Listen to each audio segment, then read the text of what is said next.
Assalamualaikum warahmatullahi wabarakatuh.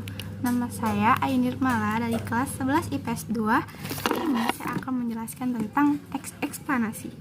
Yang pertama adalah penjelasan dari pengertian teks eksplanasi. Teks eksplanasi adalah teks yang menjelaskan tentang proses fenomena alam dapat terjadi. Yang kedua, saya akan menjelaskan tentang struktur dari teks eksplanasi. Yang pertama ada pernyataan umum. Di pernyataan umum ini berisi tentang informasi umum dan gambaran dari fenomena alam tersebut. Yang kedua ada penjelasan. Di penjelasan ini berisi tentang sebab akibat. Contohnya tuh seperti banjir yang disebabkan oleh masyarakat yang membuang sampah sembarangan di sungai.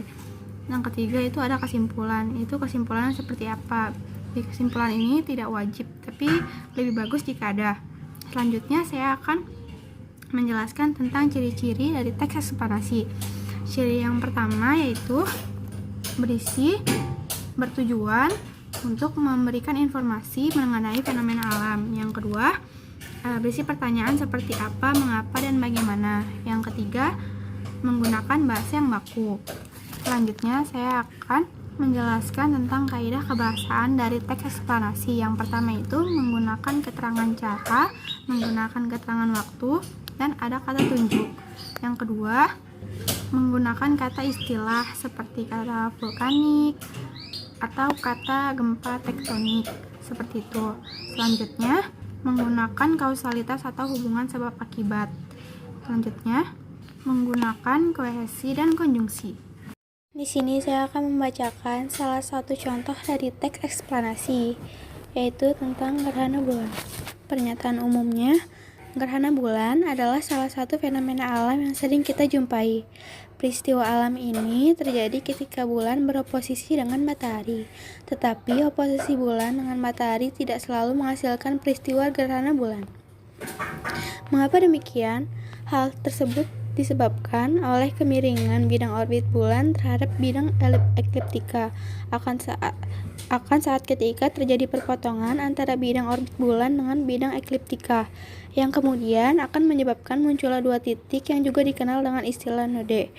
Pada titik node inilah terjadi gerhana bulan. Dibutuhkan sekitar 29,53 hari sampai bulan bergerak dari satu titik ke titik oposisi lainnya. Yang kedua itu ada urutan sebab akibatnya. Faktanya, terkadang penampakan bulan masih dapat terlihat ketika terjadi gerhana bulan. Hal ini karena berbeloknya sinar matahari yang masih tersisa menuju arah bulan yang disebabkan oleh atmosfer bumi. Sinar matahari yang dibelokkan tersebut memiliki spektrum cahaya kemerahan.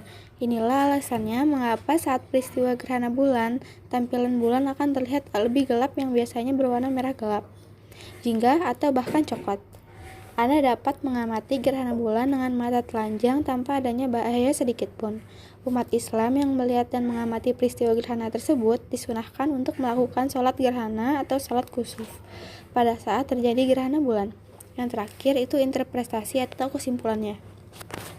Ketika bayangan bumi menutupi sebagian atau seluruh penampakan bulan, maka pada saat itulah akan terjadi gerhana bulan, terutama ketika bumi menempati posisi di antara matahari dan bulan yang berada pada satu garis lurus yang sama. Hal ini membuat sinar matahari tidak dapat mencapai bulan karena dihalangi oleh posisi bumi saat itu. Sekian penjelasan dari saya, mohon maaf jika ada salah kata. Assalamualaikum warahmatullahi wabarakatuh.